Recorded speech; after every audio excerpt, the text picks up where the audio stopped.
Shanti, halika. Sukatin niyo yung wardrobe. Oh, ganda ka lang, Bern, ha? Sige. Okay.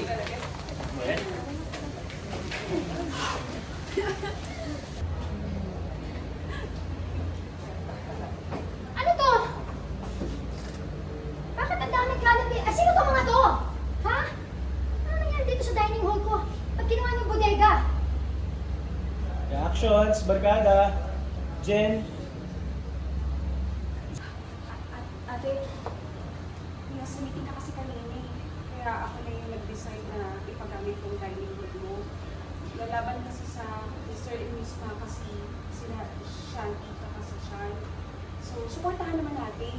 Kaya yung pag-suporta mo sa akin noon sa singing contest, di ba ikaw yung #1 fan ko?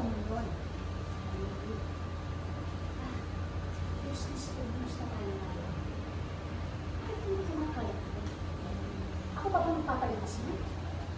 Eh, dagdag-trabaho kayo sa mga staff natin. Ako na bahala dyan, ako na lang mag-iinis. Tutulong po kami. Siguraduhin nyo lang.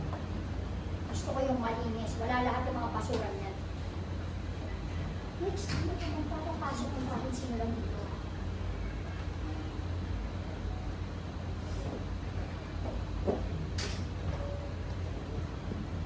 Cut muna doon.